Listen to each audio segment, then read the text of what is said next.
또 한 가지 이것도 여러분들이 아마 지상에서 봤을 줄 압니다만, 최근에 서울 시내 얻은 명동 뒷골목에 어느 시골서 옳는 구두닦이 소년이 지난 9년 동안 구두닦이를 해서 저축한 돈을 가지고 지금 백수십만 원의 저금 통장을 가지고 있다 하는 이런 기사를 요전에 봤습니다. 이것도 나는 대단히 참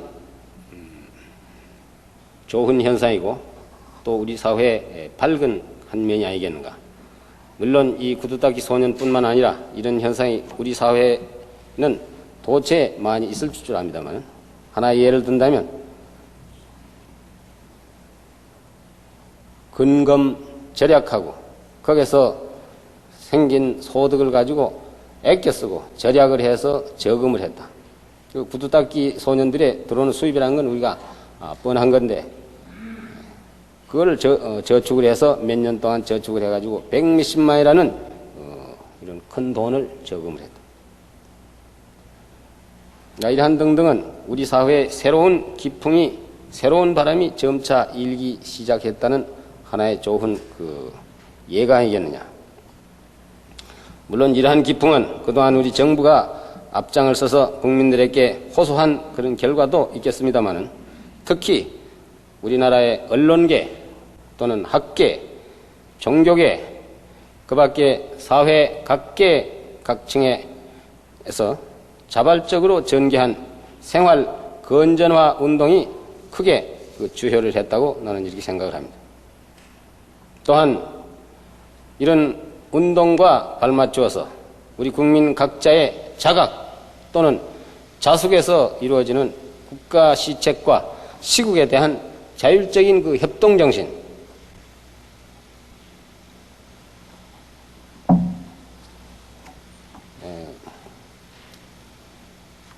이러한 것이 전부 이러한 새로운 건전한 기풍을 조성하는 원인이 되지 않았는가 이렇게 보는 것입니다. 이러한 것은 대단히 고무적인 사실이라고 생각을 합니다. 우리 국민 각자가 시국을 똑바로 인식을 하고 또한 국가 시책에 자발적으로 협조하겠다는 이러한 마음가짐, 이것이 바로 비상사태를 극복하는 또는 우리가 앞으로 난국을 극복하겠다는 우리 국민의 기본 자세라고 나는 믿고 있습니다. 최근에 비상사태가 선언된 이후에 신문 지상이나 또는 라디오, 텔레비, 좌담회 같은 데에서 비상사태 하에서 우리 국민들이 가져야 할 자세가 뭐냐 한 이러한 제목을 가지고 여러 가지 좌담이 많이 있고 예의가 많이 있는 것을 나는 알고 있습니다. 이것은 아까도 말씀드린 바와 같이 다른 무슨 어려운 문제를 우리가 바라는 것이 아니라 모든 국민들이 오늘날 우리가 처해 있는 이 시국을 올바로 인식하는 데에서 출발해야 한다고 생각합니다. 또 동시에 자기가 맡은 일에 대해서 보다 더 충실하고 국가 시책에 대해서 자진해서 협조하는 일, 이것이 비상사태 하에 있어서의 우리 국민들이 가져야 될 기본 자세다. 특히 우리 민주사회에 있어서는 국가나 정부가 국민에 대해서 너무 그렇게 고차원적인 이런 애국 무슨 행위를 요구하기는 어렵습니다. 물론 민주주의 국가라 하더라도 병력 의무를 다하기 위해서 군에 가서 복무를 해야 되고 또 국민된 의무로서 세금을 내야 되고 여러 가지 그런 의무가 있겠지만 그 밖에 일상생활을 통해서 자기의 생업을 통해서 국가에 봉사하고 애국할 수 있는 길, 이것은 특히 민주사회에 있어서는 그런 무슨 고답적인 또는 고차원적인 이러한 어려운 걸 우리가 요구하는 것이 아니라 일상생활을 통해서 평범한 애국시민이 되어달라, 이런 얘기입니다.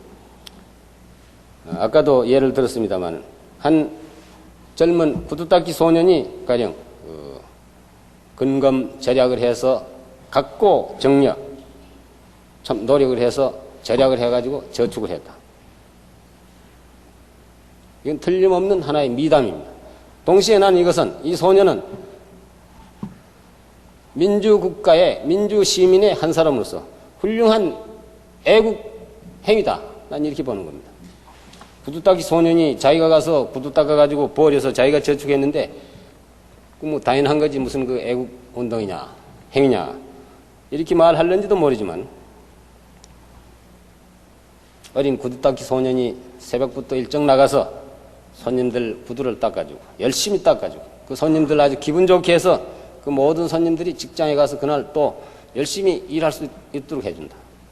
거기서 받은 보수를, 대가를 쓰지 않고 절약을 해서 저금을 한다. 저금이 자꾸 늘어서 자기의 생활이 그만큼 안정이 된다.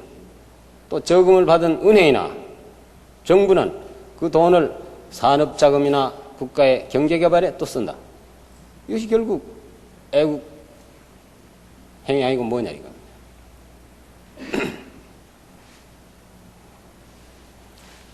그건 뭐 그렇게 어려운 일도 아닌 것입니다. 마음먹기에 따라서. 다만 이러한 정도의 애국 행위도 못하는 그런 국민들이 많은 사회는 이건 곤란하고,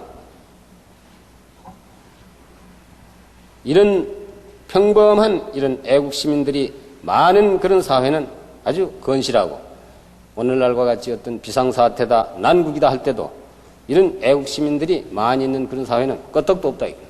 이런 데 대해서 우리가 충분히 대처해 나갈 수 있는 그런 힘이 있다. 따라서 우리가 애국이라는 것도 너무 어려운 것을 찾기보다는 우리 일상생활을 통해서 또는 자기 신변에 가까운 문제부터 이것을 실천을 해 나가자. 옛날 중국의 당나라 시대에 어떤 시인이 부른 그 시에 이런 한 구절이 있습니다. 이건 뭐 한시입니다만, 진일 심춘 불견춘인데 귀래 정전 간매화라.